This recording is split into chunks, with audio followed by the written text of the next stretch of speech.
ప్రభుత్వ జూనియర్ కళాశాలలో విద్యను అభ్యసిస్తున్న విద్యార్థులకు మధ్యాహ్న భోజన పథకాన్ని యథావిధిగా కొనసాగించాలని ఎస్ఎఫ్ఐ జిల్లా అధ్యక్షులు బంగి శివ ఆధ్వర్యంలో ప్రభుత్వ జూనియర్ కళాశాల ముందు విద్యార్థులు భారీ ఎత్తున ఖాళీ ప్లేట్లతో కనేకల్ రోడ్లోని ప్రభుత్వ జూనియర్ కళాశాల ముందు నిరసనతో రాస్తారోకో నిర్వహించారు.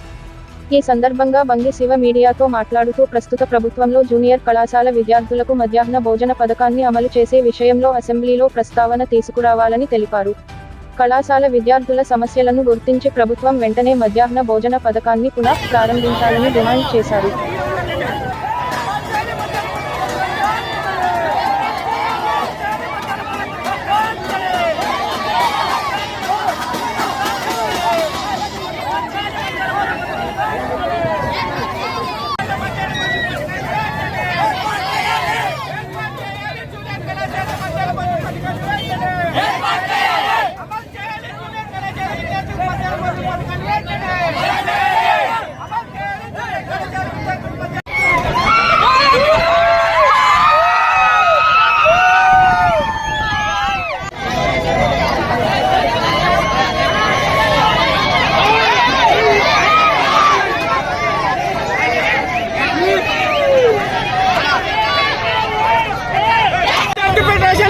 రాయదుర్గం కమిటీలో ఏదైతే జూనియర్ కళాశాల విద్యార్థులకు గత 5 సంవత్సరాలుగా మధ్యాహ్న భోజన పథకాన్ని ఎత్తివేయడం జరిగింది.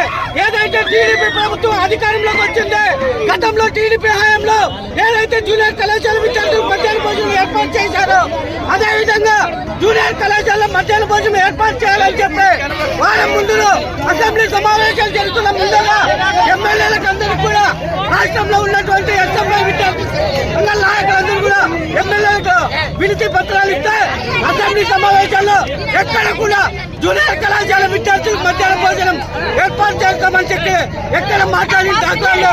అదేవిధంగా ఇప్పటికే జూనియర్ కళాశాల ప్రారంభమైంది 3 నెలలు గడుస్తున్నప్పటికీ విద్యార్థులకు పాఠ్య పుస్తకాలు లేనటువంటి పరిస్థితి.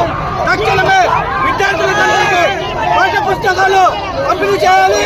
అదేవిధంగా రాష్ట్రంలో ఉన్నటువంటి మౌలిక సదుపాయాలన్నీ కూడా ఏర్పాటు చేసి జూనియర్ కళాశాలలో చదువుకుంటున్న విద్యార్థులకి నాణ్యమైన భోజనం అందించాలని చెప్పి భారత విద్యార్థి ఫెడరేషన్ డిమాండ్ చేస్తుంది.